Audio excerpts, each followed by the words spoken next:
They laughed as my honey-glazed salmon hit the bottom of the trash can, the glaze I'd perfected over 20 years dripping down the plastic bag. The sound of their laughter mixed with the clatter of takeout containers being unpacked on my dining table. "Sorry, Graham," my daughter-in-law Bridget said without looking at me, "but we're doing keto now. Carbs and sugar are basically poison." She said it like I'd tried to serve them rat poison. My son Declan didn't even glance up from his phone. My granddaughters, Sloan and Vera, were already tearing into their meal prep boxes, giggling about something on their screens. I stood there holding the empty baking dish, still warm in my hands. The kitchen smelled like caramelized honey and dill, scents that used to make this house feel like home. Now it just felt like evidence of how little I mattered here. Hello everyone, thank you for being here with me today. Before I begin my story, I'd love to know which city you're watching from. Feel free to share it in the comments. But now, to the story. 3 months before the salmon incident, I was still setting the table for 5 every night. I'd moved in with Declan's family after Rory's funeral, not because I couldn't afford my own place, but because Declan insisted. "Mom, you shouldn't be alone right now," he'd said, his voice thick with what I thought was concern. "The girls would love having you here. Bridget's already clearing out the downstairs guest room." That room used to be Rory's home office, where he'd review contracts late into the night, reading glasses perched on his nose. Now it held my clothes, my books, and a single photo of Rory and me on our wedding day. The first month was almost pleasant. Bridget asked for my recipes, and the girls actually sat with me while I showed them how to make Rory's favorite pot roast. Sloan, who was 15 then, seemed genuinely interested in the stories I told about growing up in Montana, about my own grandmother's cast-iron skillet that I still used. Vera, only 12, would curl up next to me on the couch during movie nights, her head on my shoulder. I let myself believe I belonged here, that grief had brought us closer, that family meant something solid and permanent. But families are like houses. They shift and settle over time, and not always in ways you can see until the damage is done. It started with small things. Bridget stopped asking for recipes and started ordering meal kits instead, expensive boxes that arrived twice a week with pre-portioned ingredients and instruction cards. "It's just easier," she explained when I offered to cook. "Everything's already measured out, and the girls are picky eaters now." The girls who'd eaten my pot roast 3 times in 1 week were suddenly too picky for home cooking. The cast-iron skillet stayed in the cabinet, collecting dust. Then came the comments about my clothes. "Those slacks are so vintage," Bridget said one morning, the word vintage dripping with something that wasn't quite a compliment. "Have you thought about updating your wardrobe? There's a great consignment shop in town." I was 47 years old, not ancient, but the way she looked at me made me feel like I was wearing a costume from another era. My silk blouses and tailored pants, the ones Rory always said made me look elegant, apparently didn't fit Bridget's aesthetic for the household. I started dressing in the guest room with the door closed, avoiding mirrors. The dinner table was where I first felt myself disappearing. Conversations flowed around me like I was a stone in a river, something to navigate around rather than engage with. Declan talked about work, about difficult clients and office politics. Bridget discussed PTA drama and her book club's latest pick. The girls scrolled through their phones, occasionally laughing at videos they didn't share. When I spoke, there would be a beat of silence, polite nods, and then the conversation would resume as if I'd never opened my mouth. I wasn't being excluded exactly. I was being tolerated. And somehow, that felt worse. If you've ever felt invisible in your own family, drop a blue heart in the comments. Let's continue. By month 2, I'd taken over the grocery shopping. Not because anyone asked me to, but because it gave me something to do, some way to feel useful. I'd make lists based on what I thought we needed, checking the pantry and fridge before heading out to the store. It was a Thursday morning when everything shifted. I'd bought ingredients for a proper Sunday roast, the kind Rory and I used to make together, with herb-crusted potatoes and roasted carrots. I'd even splurged on a good cut of beef, the kind that would fall apart tender if you cooked it low and slow. Bridget found the receipt that afternoon. She was standing in the kitchen when I came back from putting away the cleaning supplies, the thin paper between her fingers like evidence in a trial. $147? Her voice was sharp, cutting. For groceries? For one trip? I started to explain about the roast, about wanting to make a special meal for the family, but she cut me off. We have a budget here. This isn't, we can't just spend money frivolously. Frivolously. Like feeding her family was an indulgence, like my contributions were burdens rather than gifts. She handed me a stack of coupons the next morning, neatly clipped from the Sunday paper. Just stick to the essentials, she said. And maybe check with me before buying anything expensive. I was 47 years old, had managed a household budget for 25 years, had helped Rory build a successful consulting business from nothing. But here I was, being handed coupons like an allowance.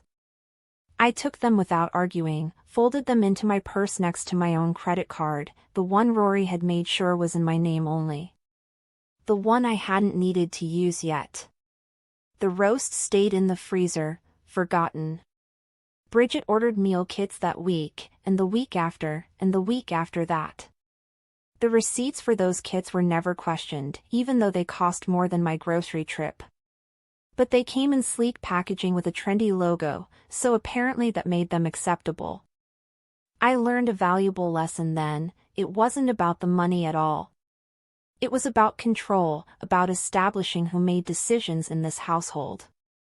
And it wasn't going to be me.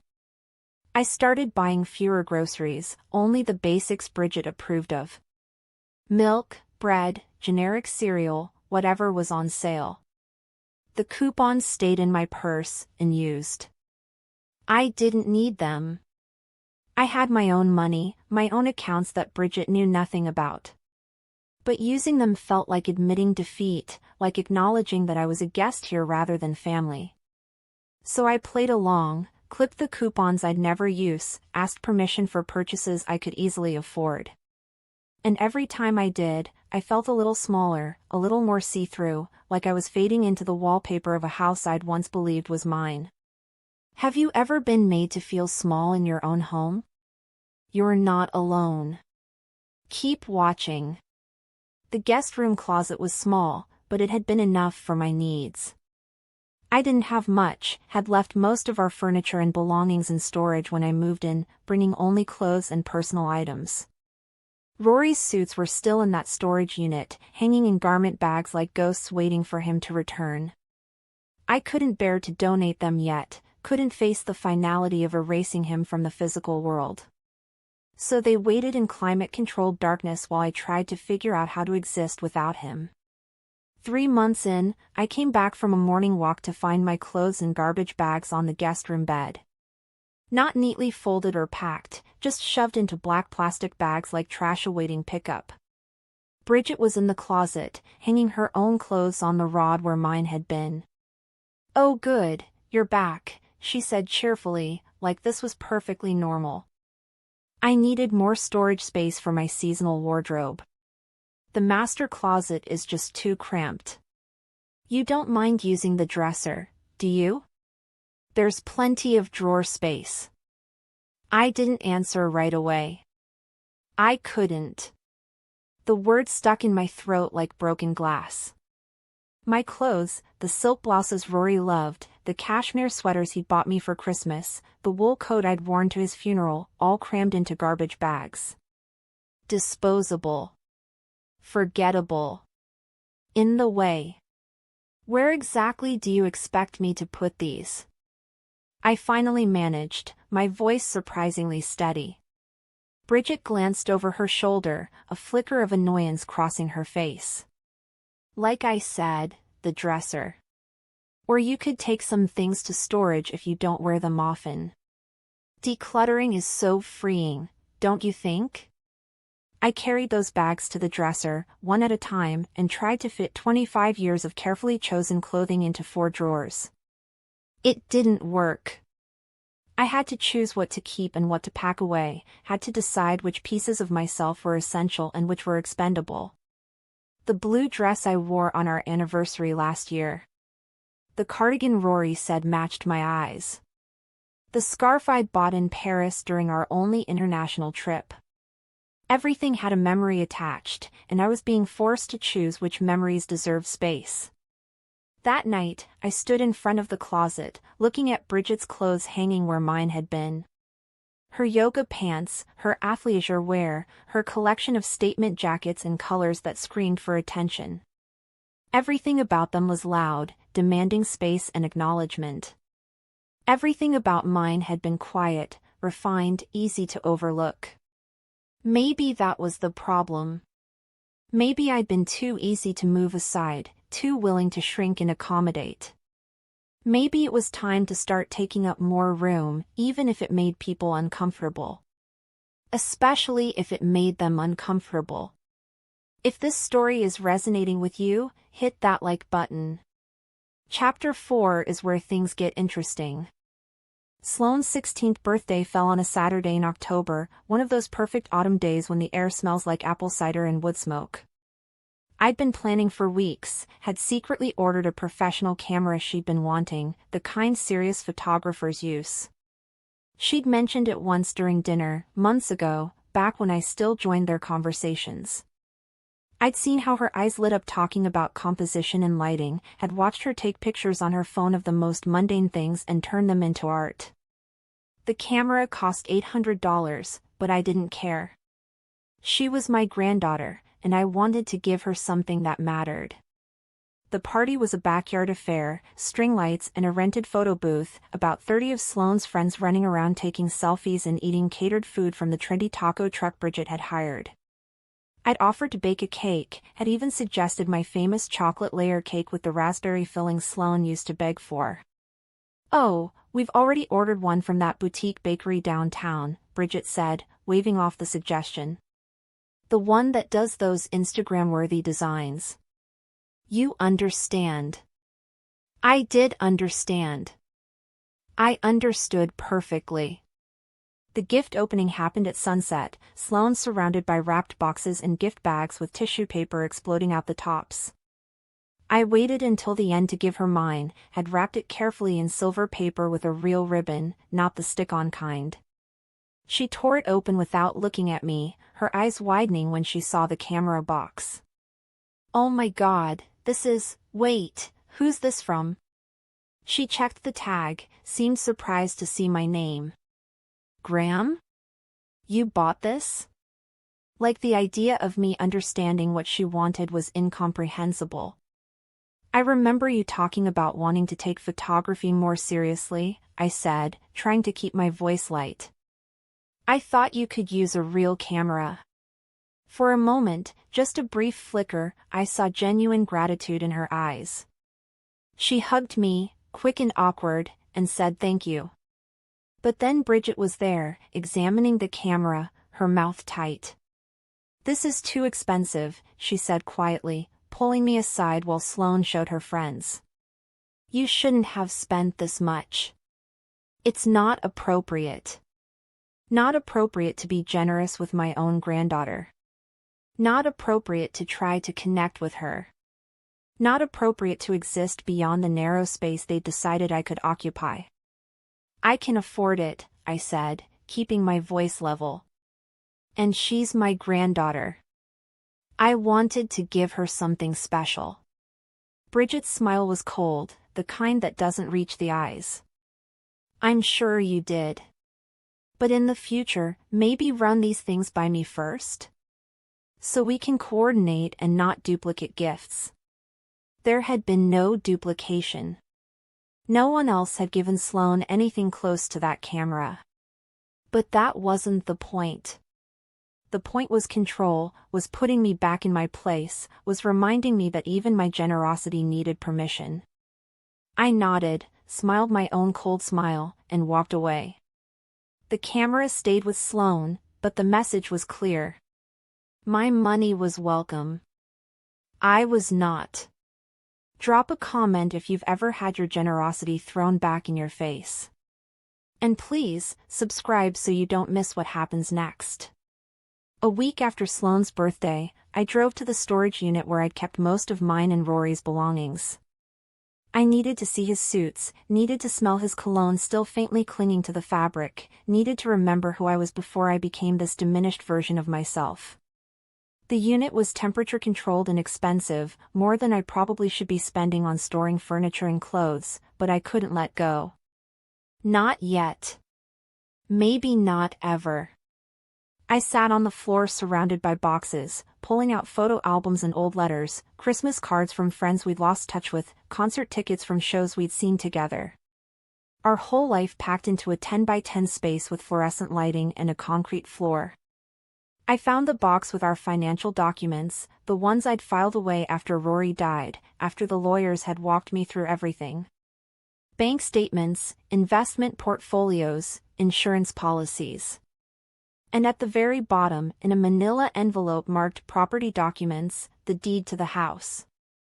I'd forgotten it was here, or maybe I'd deliberately not thought about it, hadn't wanted to face what it meant. The house where Declan and his family now lived wasn't his. It was mine. Rory and I had bought it 30 years ago as an investment property, had rented it out for decades while we lived in the city. When we retired early, we'd moved in, had spent 5 beautiful years there before Rory got sick. Before everything ended. In my grief, I'd let Declan move in, had told him to think of it as his home. But I'd never transferred the deed. Had never signed anything over. The house was still mine, legally and completely mine. I sat there holding that piece of paper, my hands shaking slightly. Not from fear, but from something else. Recognition, maybe. Or possibility.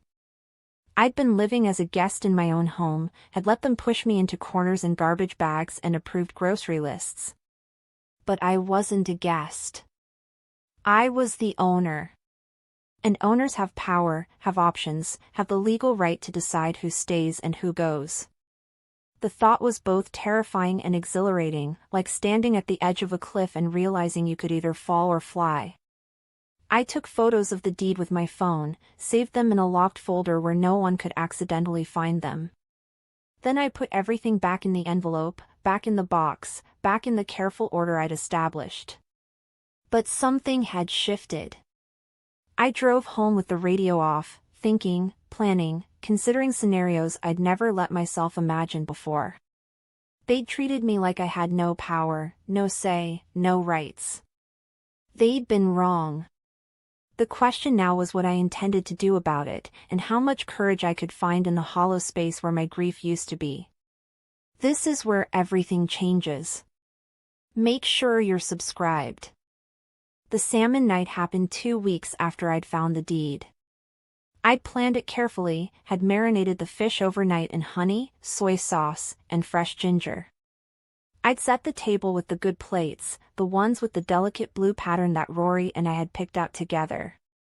I'd made roasted asparagus and wild rice, had even baked rolls from scratch. It was a peace offering, maybe, or a test. A way to see if there was anything left worth saving in this family arrangement. They came home at 6:30, Bridget carrying bags from the meal prep service, Declan behind her scrolling through work emails. The girls went straight upstairs without greeting me. I stood in the kitchen doorway, the salmon still in the oven staying warm, and watched them unpack their boxes. "Dinner's ready," I said quietly. Bridget glanced at the table, at the carefully arranged place settings, and something flickered across her face. Annoyance, maybe. Or just indifference. "We already have dinner," she said, gesturing to the meal prep containers. "These were expensive, and they'll go bad if we don't eat them tonight." I looked at Declan, waiting for him to say something, to acknowledge the effort I'd made, to maybe suggest they save the meal prep for tomorrow. He didn't look up from his phone. "Smells good, Mom," he said absently, "but we're doing this keto thing." Doctor's orders. Doctor's orders. As if a physician had prescribed takeout over home-cooked meals. I took the salmon out of the oven, the glaze bubbling and perfect. I carried it to the counter, removed the foil, stood there looking at this beautiful piece of fish that no one wanted. "You can have it for lunch tomorrow," Bridget offered, not unkindly, like she was being generous. "Or freeze it. Fish freezes well." She started setting out the meal prep boxes, calling the girls down for dinner. They came down, took their boxes, sat at my carefully set table and pushed my plates aside to make room for their branded containers. That's when something in me cracked. Not broke, exactly. More like shifted, like a bone setting itself after being dislocated too long. I picked up the serving platter with the salmon and walked it over to the trash can. Their laughter started before the fish even hit the garbage, nervous laughter that became real when they saw I was serious. "What are you doing?" Declan finally looked up. "That's... Mom, that's wasteful. Wasteful. Not hurtful. Not disrespectful. Wasteful." I looked at him, really looked at him, and saw a stranger wearing my son's face. "If no one's going to eat it," I said calmly, "then it's already waste. If your heart is breaking for what comes next, leave a broken heart in the comments." I didn't sleep that night. I lay in the guest room bed, staring at the ceiling, listening to the house settle around me. From upstairs, I could hear muffled voices, Bridget and Declan arguing about something. About me, probably. About the crazy old woman who threw perfectly good food in the trash. At 47, I'd become old to them, obsolete, someone to manage rather than respect. The realization didn't hurt anymore. It clarified everything. At dawn, I got up and showered, dressed in one of my good silk blouses and the tailored pants Bridget hated. I did my makeup carefully, the way Rory always liked, with the red lipstick that made me feel powerful. I drove to the law office of Patricia Chin, the attorney who'd handled Rory's estate. She was a friend, someone who'd known us for years, who'd attended our dinner parties and shared our grief when Rory died. Her office didn't open until 9, but I sat in the parking lot and waited, watching the sunrise paint the sky pink and gold. Patricia looked surprised when she saw me. "You look like a woman on a mission," she said, ushering me into her office. I laid out the situation calmly, factually, without emotional dramatics. The house was mine. They were living there under my grace. I wanted them out. "Are you sure?" Patricia asked, her voice gentle. "This is your son, his family. Once you do this, there's no going back." I thought about the garbage bags, the coupons, the salmon in the trash. I thought about becoming invisible in my own home. "I'm sure," I said. "Draw up the eviction papers." The legal process was surprisingly simple. 30 days notice, properly served, legally binding. Patricia explained that as owner of the property, I had every right to reclaim my home, that family relationships didn't supersede property law. "They might fight this," she warned. "It could get ugly." I signed the papers with a steady hand. "It's already ugly," I told her. "At least this way, I'm not pretending otherwise." She filed the paperwork that afternoon, and the process server would deliver the notice tomorrow. I had 24 hours before everything exploded. I spent that day doing ordinary things. I went to the bookstore and bought 3 novels I'd been wanting to read. I had lunch at a cafe by myself, ordered dessert without justifying it to anyone. I drove past the storage unit but didn't stop, didn't need to see the deed again to know what I was doing was right. By evening, when I returned to the house, I felt calm. Ready.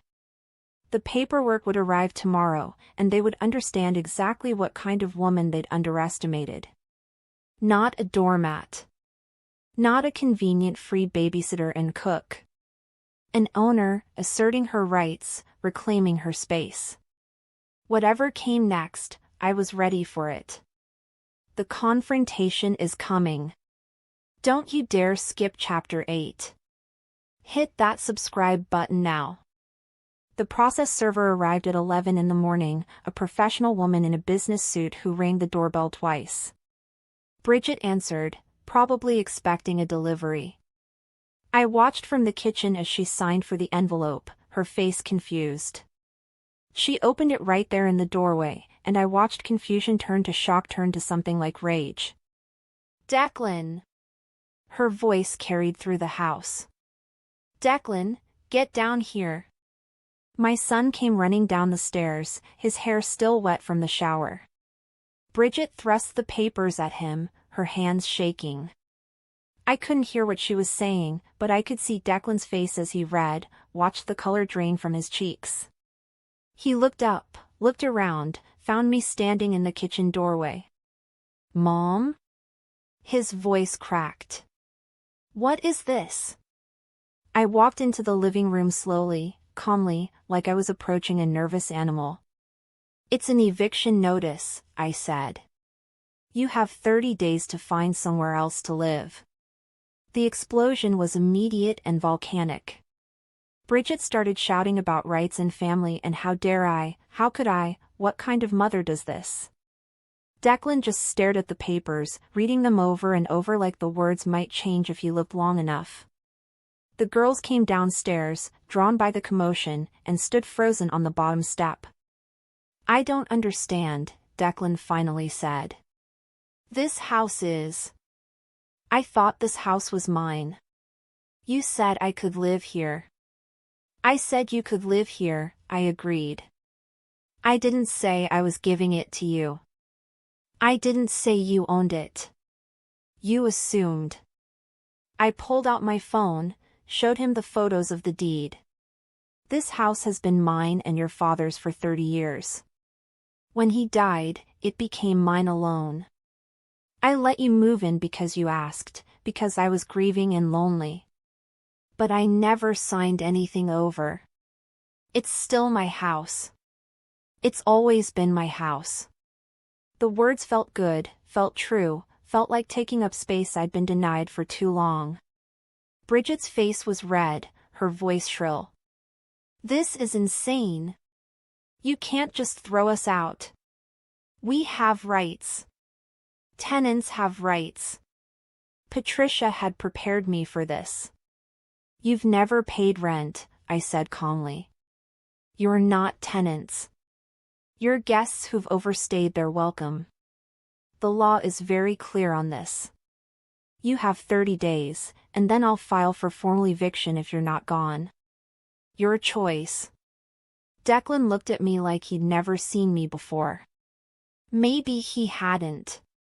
Maybe he'd only seen what he wanted to see, a convenient free house and built-in childcare and someone to blame when things went wrong. Mom, he said, his voice small, please don't do this. We're family. I thought about the salmon in the trash, the clothes in garbage bags, the grocery store coupons. I thought about becoming invisible in my own home. Family doesn't treat each other the way you've treated me, I said quietly. Family shows respect. You showed me that I was in the way, that I was a burden, that I didn't matter. So now I'm removing the burden. You're welcome. I walked back to the guest room, closed the door, and for the first time in months, I felt like I could breathe. The aftermath is intense. The next few minutes shows you what happens when you stand up for yourself. Keep watching. The house became a war zone. Not with yelling, though there was some of that, but with a cold silence that pressed against the walls like ice. Bridget stopped speaking to me entirely, would leave rooms when I entered them, would communicate only through Declan if absolutely necessary. The girls avoided me completely, spending all their time in their rooms or out with friends. And Declan. Declan looked like a man watching his life collapse, confused about how it happened, looking for someone to blame. He tried reasoning with me first. Late-night conversations where he'd knock on the guest room door, ask to talk, try to understand what had gone wrong. "When did you start hating us?" he asked one night, his voice thick with something that might have been tears. I didn't hate them. That would have required caring more than I did. "I don't hate you," I said honestly. "I hate what you became. What you allowed to happen." He tried to argue that Bridget didn't mean anything by her comments, that the girls were just teenagers, that I was being too sensitive, too rigid, too unforgiving. "I'm being exactly as forgiving as you deserve," I told him. "Which is 30 days more than you gave me." He didn't understand. He still thought this was about the salmon, about one dinner, one moment. He didn't see the months of small cuts, the death by 1,000 paper slices, the gradual erasure of my existence in this house. "You let me become invisible," I said. "You watched your wife push me into corners and said nothing. You heard your daughters mock me and stayed silent. You ate takeout while my food grew cold because it was easier than standing up for me. So yes, Declan. You have 30 days. And no, I won't change my mind." The last week was the hardest. Watching them pack, seeing boxes pile up in the hallway, hearing Bridget on the phone with real estate agents complaining about impossible timelines and expensive deposits. The girls cried, genuine tears that might have moved me if they'd shown me 1 ounce of genuine kindness in the past 6 months. Sloan even tried to apologize, a stumbling teenage attempt at saying sorry that fell flat because it was motivated by fear, not understanding. "I didn't mean to make you feel bad, Graham," she said. But she had. They all had. And intentions didn't erase actions. The night before they left, Declan tried one more time. "Dad would be ashamed of you," he said, going for the weapon he thought would hurt most. I smiled, sad and certain. "Your father would be ashamed of how you treated me," I replied. "He would be ashamed that you stood by while your wife disrespected your mother in her own home. He would be ashamed that you raised daughters who think kindness is optional. He would be ashamed that you couldn't even defend me over a dinner I made with love. Don't use your father's memory as a weapon, Declan. You don't have the right." He left without another word, and I knew we'd never have the relationship we once had. That was the cost of standing up for myself. I paid it willingly. They left on a Tuesday morning, a moving truck backing into the driveway at dawn. I watched from the guest room window as they loaded furniture, boxes, bags of clothes, all the physical evidence of lives lived in a space they thought was theirs. Bridget didn't look at the house as they drove away.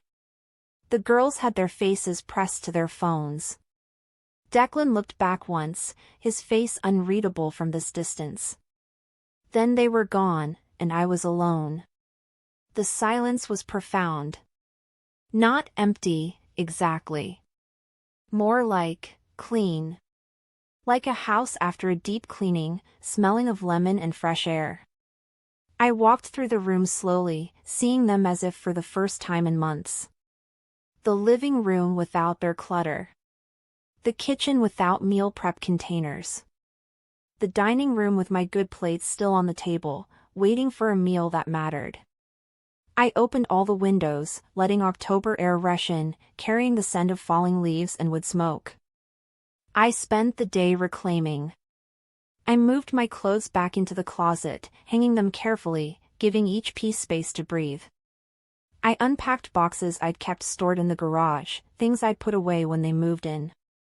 Photos of Rory and me, artwork we'd collected over the years, books I'd been afraid to leave out because they'd just be in the way. The house slowly transformed back into mine, back into ours, back into a place where I belonged absolutely and without question. That evening, I cooked dinner for one. Not salmon, I wasn't ready for that yet. But a simple pasta with fresh vegetables, a glass of good red wine, a piece of chocolate cake from the bakery in town. I set the table with the good plates, lit candles, put on music Rory and I used to dance to in the kitchen. And I ate slowly, tasting every bite, present in my own life in a way I hadn't been for months. The house settled around me, familiar and welcoming, like it was glad to have me back. Like it had been waiting. I know some people will say I was cruel. That family forgives, that I should have tried harder, that blood matters more than pride. But here's what I learned in those months of becoming invisible: respect isn't negotiable. Dignity isn't something you sacrifice for peace. And love without respect is just dependence wearing a mask. My son and his family depended on me for free housing, free labor, free caregiving. They didn't love me. Love would have noticed I was disappearing. Love would have made room at the table. So yes, I threw them out of my house. And in doing so, I found my way back to myself. The woman who doesn't apologize for taking up space. The woman who demands respect and walks away when it's denied. The woman Rory fell in love with, strong and clear and uncompromising. She'd been here all along, under the layers of grief and accommodation and trying to fit into spaces too small for her. But she's back now. And she's not going anywhere. The deed sits on my desk now, not hidden in a storage unit. A reminder that power isn't always loud, isn't always obvious. Sometimes power is a piece of paper, a signature, a legal right enforced. Sometimes power is saying no, setting boundaries, choosing yourself when everyone else has already chosen themselves. Sometimes power is being willing to be alone rather than diminished. And sometimes, power is knowing that you deserve better, and having the courage to demand it. I sleep better now than I have in years. The house is quiet, but it's mine. Completely, legally, emotionally mine. No one throws my dinner in the trash anymore. No one mocks my clothes or questions my spending or makes me feel like an inconvenience. I've joined a book club, started taking watercolor classes, reconnected with old friends I'd lost touch with. I'm building a life that doesn't revolve around making myself smaller for someone else's comfort. And it feels like coming home. My phone rings sometimes. Declan's name on the screen. I don't answer. Maybe someday I will, when enough time has passed, when he's had space to understand what happened and why. Or maybe I won't. Maybe this is the end of our story, the final chapter where the mother chooses herself and the son has to live with that choice. Either way, I'm at peace with it. Because I learned something valuable in that empty house, in those quiet rooms that are finally, completely mine. You teach people how to treat you. And I'm done teaching people that I'll accept less than I deserve. Thank you so much for watching my story. If it touched your heart or made you think about your own relationships, please hit that like button and subscribe to this channel. Share this video with someone who needs to hear it. And remember, you are never too old, too late, or too tired to stand up for yourself. Your dignity matters. Your respect matters. You matter. I'll see you in the next video. Take care of yourselves.